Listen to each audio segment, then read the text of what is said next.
Together we rise, divided we fall. Hi friends, welcome to my channel. Let's discover the power of unity in this Panchatantra tale. Once upon a time, in a vast forest, there stood a majestic banyan tree. Many birds made their home in this tree, and among them there was a clever crow named Laghupatanaka. One early morning, a hunter entered the forest. He scattered grains on the ground and set a trap nearby, hiding behind the trees to wait patiently. As the dawn broke, a flock of pigeons flew across the sky. From above, they spotted the grains scattered on the ground. Hungry and eager, they began descending toward the food. But before they could land, the king Chitragriva stopped them. "Where are you all going?" he asked. "Down there," the pigeons replied. "We've found some grains. Let's eat." "Wait, don't rush," Chitragriva warned. The pigeons hesitated and listened. Something's not right. In a deserted forest like this, how could grains just appear out of nowhere? There's surely a trick behind this. Let's not be tempted by the food. The pigeons looked surprised. "How can you be so sure, Your Majesty?" they asked. Chitragriva responded, "There's an old story that teaches us the dangers of temptation. Long ago, a traveler fell prey to a cunning tiger because of his greed. Let me tell you that story."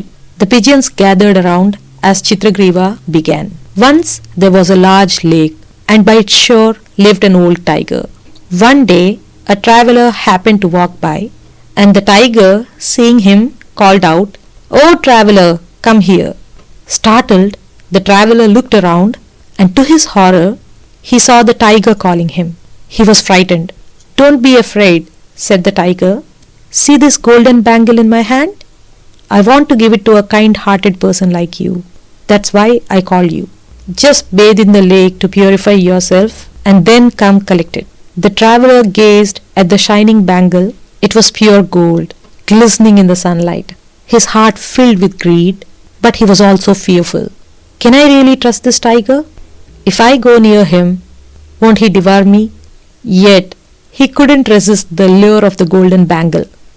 Torn between his life and his greed, the traveler hesitated and then said, "You are a wild animal and I am a human being. How can I trust you?" The tiger calmly tossed the bangle in the air, catching it playfully. "I understand your fear," the tiger replied. "I have done many cruel things in my youth. I hunted countless animals and even humans. But now I regret my past actions. I wish to wash away my sins by offering this bangle to a good man like you. Please understand my intention." The traveler's doubt lingered, but the desire for the gold overpowered his caution. "Look at me," the tiger continued. "I am old now. I can't even walk properly. My claws are dull, my teeth are gone, and my eyes barely see. I no longer crave meat. I survive on fruits and plants. You have nothing to fear from me.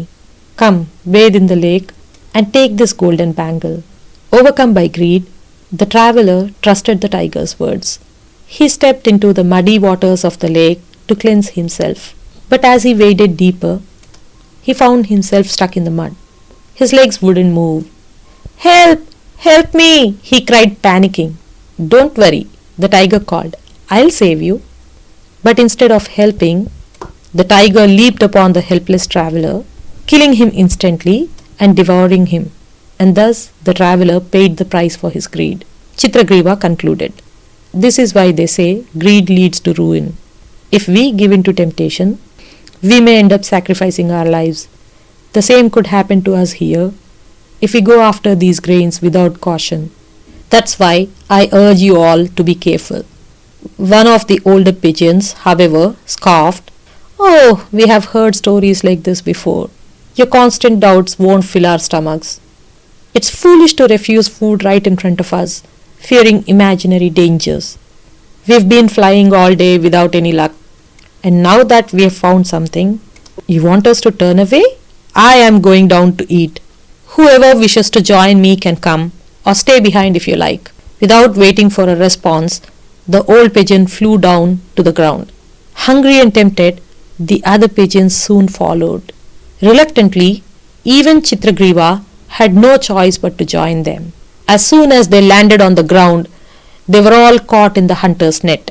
"Oh no, we've been trapped," cried the pigeons, turning angrily towards the old pigeon. "This is all your fault. If only we had listened to Chitragriva, we wouldn't be in this mess." Chitragriva remained calm. "Don't blame yourselves, and don't blame the old pigeon either. The real culprit here is hunger. We acted out of desperation and got trapped. Now is not the time to cry. We must think. We need to find a way out of this net." He thought for a moment and then, noticing the hunter approaching, he said, "The only way we can escape now is unity. We must all flap our wings together and lift the net into the air. If we work as one, we can fly away from the hunter. Unity is our greatest strength. Are you with me?" The pigeons nodded in agreement.